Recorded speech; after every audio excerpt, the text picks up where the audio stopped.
Hi, I'm Cash, and welcome back to Cash Talks Football, where I break down all the goals scored in the Premier League, using my over 20 plus years coaching experience and numerous other things I've done across the footballing world to help you get a better understanding and cut through the nonsense that's said on TV. Let me give you some examples of nonsense. Things like a double pivot.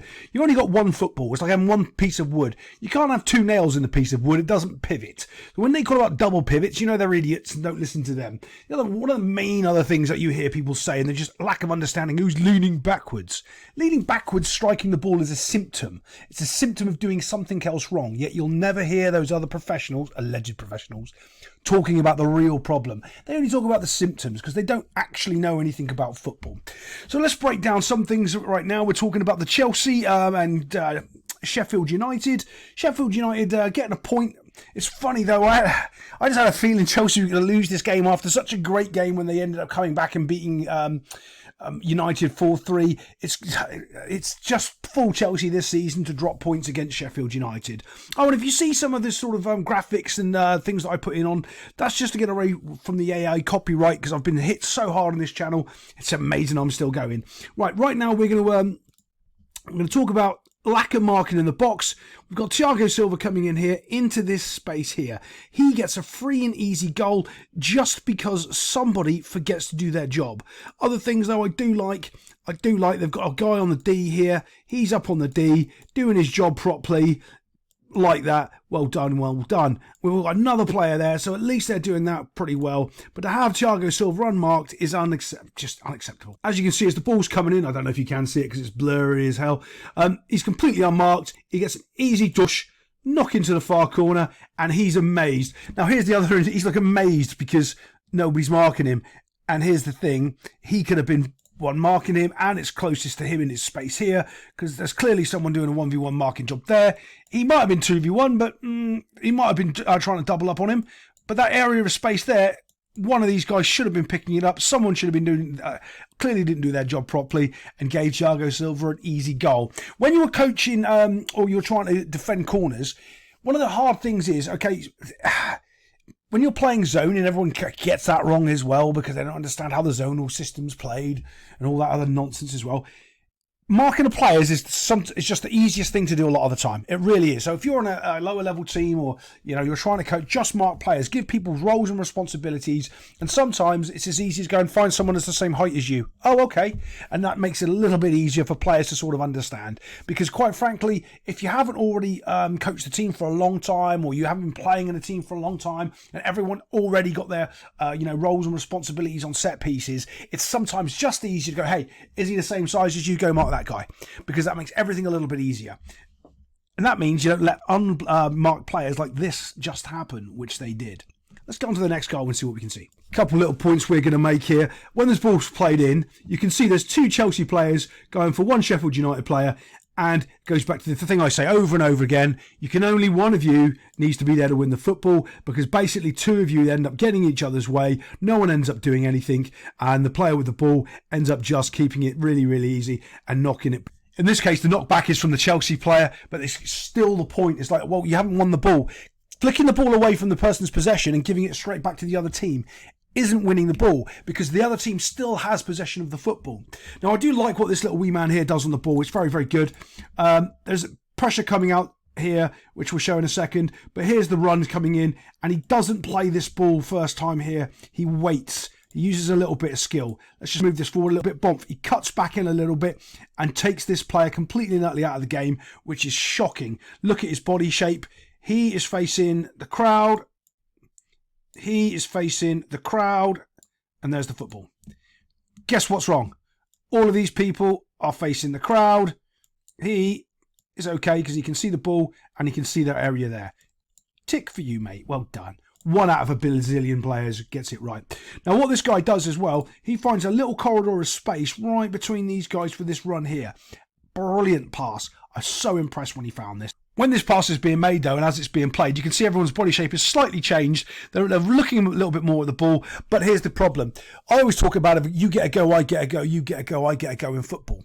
So when he does that little Cruyff turn back, well, they've all got to turn and look at the ball. As they're looking at the ball, he now gets to play it. because they get a go. They've got to turn and look. He gets a go and he plays the football. Now, when this guy receives the ball here, he's at such a weird angle, right? Bosh, ball comes in and he's at a weird angle. I'm thinking he's putting it across, and this guy's going to be offside because he was offside as the play in the build-up, and it's not going to be a goal. But he doesn't. He takes a shot and he beats the keeper on his near post here. Now, when I show you this angle, this keeper, he's awful. And this is why he's awful. He's been beaten on his near post. Now, it's one of the old traditions is, right, if he beats you far post with a quality finish, fine, fair play, it's a great strike. But if you're beaten on your near post here, that's absolutely unacceptable. You cover the near post and say, go on, mate, beat me down on the far post, and I'll try, you know what, and I trust myself that the angle's going to be cut down, so it's going to be almost impossible for you to find the angle of the finish. And if you do, it's got to be world class. And, you know, chances are I'm still going to try to get a touch on it.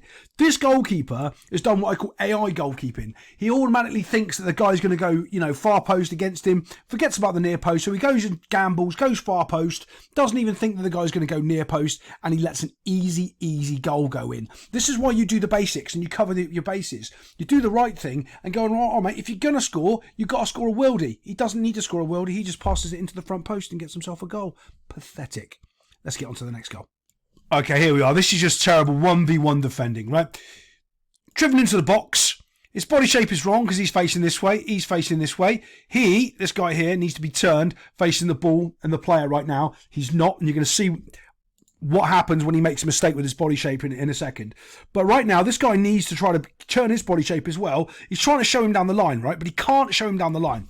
So can you see where the ball is? The ball is almost behind him here, and it's not on this side of him. If the ball's on this side of him, his body shape's fine. It's not. He needs to be one step back here to keep the ball in front of him and go this way. The ball's almost behind him. So it's really easy for this guy to just turn inside here. He's actually showing him how to beat him. He's got his back is here, and he's showing him just come inside and shoot because he's gone too far past the point of the ball because his 1v1 defending is terrible. So as we move this forward, watch, boom. Do you see, right, this guy's body shape is completely out of whack because, look, this guy had no intention of going down to the line because these two overextended past the ball. He's now trying to stop himself, waving and flailing his arms in the air because he's gone too far. Meanwhile, both of them have opened up a pocket right there for him to step into and take his shot.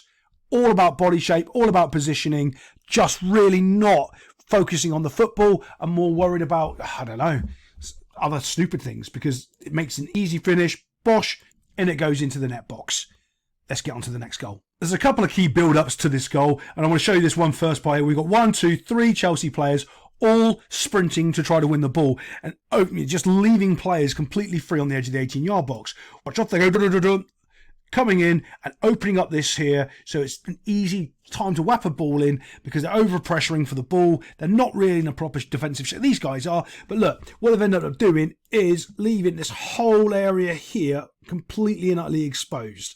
There's no Chelsea player here, but there's 3 down here where you could have had 2. One needs to be a little bit more patient. They can see there's enough cover here. This guy's kind of out of the, he should have really been, I would have liked him being pressure, and I count him as one as the 3. He's not really there though, but he's not really doing anything. We've got 2 people on the front post not really doing anything. Look, they're marking each other. The shape is just all over the place, and that's because they're panicking right now. So the ball's played back, and he's about to whip in a ball to nobody. That's fine. Sometimes you just do that. You knock it in and hope for a bit of luck. Not really worried about that because they defend it well. That's not the next point I want to make because they do defend it, and there isn't really a midfield to pick it up because they're all over here holding hands in, I don't know, doing what. But let's look at what happens. This is what happens. Mudryk would never have him on my football team. Right, so now he's in the D. At least he's in the spot where I want him to be. Now his job is just to do one thing. Win the football. When I mean win the football, you don't necessarily have to win possession here. It's about getting a solid touch and making sure they don't get one. But that's not what he does. He's a complete wimp here. When this comes in, brush, this guy out-jumps him, jumps over him, and knocks it back into the danger zone. That's all on Mudryk not being strong enough there. Some of it is because he's run too far in, and he's panicking because there's no midfield. And he thinks that I don't know what he's doing. But that, he has to be strong for. And if he's not strong for it, and he doesn't win it, he needs to be getting a free kick for it. It's too important. You're right in front of your 18-yard box, right in front of the goal. You better get that free kick or get that touch on it to get it out of the way. And then it drops to the to the team and they just smack it in. Sheffield United get themselves an easy goal because Chelsea are all still running out. Again, they're all running one way, the ball's going the other. They did it down here to start with. When the three were chasing the ball over here, they all ran this way, the ball came that way. Then they were all coming up, the ball went in. Then it goes over here, then they're all coming back out, and then the ball goes back in, and Sheffield United get themselves a goal. Yeah, bit of a mess really defensively. Chelsea is still in panic mode, but I think that's what we expect from all this season, don't we?